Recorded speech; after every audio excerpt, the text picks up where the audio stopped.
What's up YouTube, it's K.D.M Sports back again, and Henry Cejudo vs Merab is looking to be targeted as one of the next big fights in the bantamweight division. Just a few days ago, Merab announced that Henry would be his next fight and possibly around February. Stylistically, this would be a very tough fight for Merab.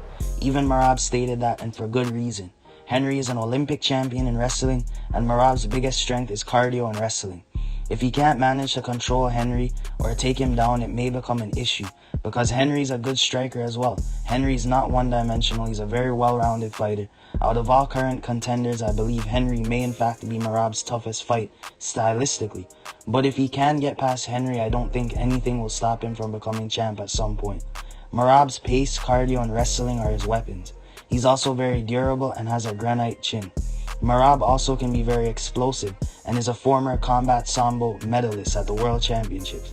In terms of height and reach, Merab has a size advantage, standing at 5 feet 6 inches tall with a 68-inch reach. Henry is 5 feet 4 inches tall with a 64-inch reach disadvantage. Merab is 4 years younger and has been more active than Henry. Henry has only had one fight in almost 3 years against Aljo back in May, which he lost.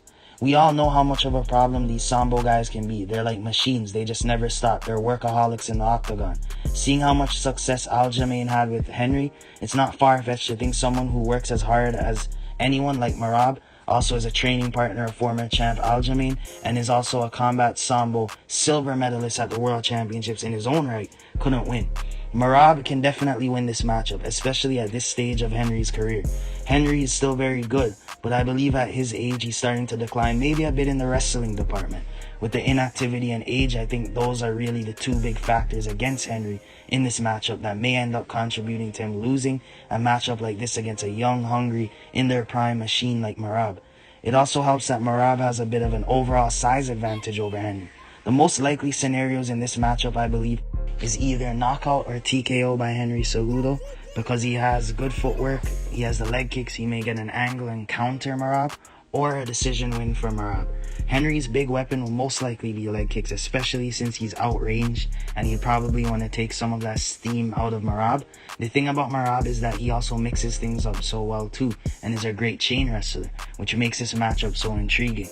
Only time will tell how this matchup will play out. Both are very similar stats wise as well. Merab's one big advantage is his aggressiveness and relentlessness with the granite chin, so it would really depend on if Henry has the power to kind of garner that respect from Merab, or to really hurt him and possibly finish him.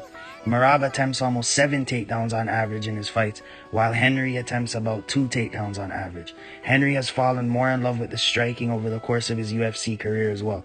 Taking into consideration all these points and factors I've mentioned, I'm gonna lean towards Merab by another decision win. 60-40% odds for me. The younger lion, I believe, will have the edge. Thank you guys for listening to another video of mine. Make sure to subscribe, like, share, and if you've got any opinions, feel free to leave it in the comment section below.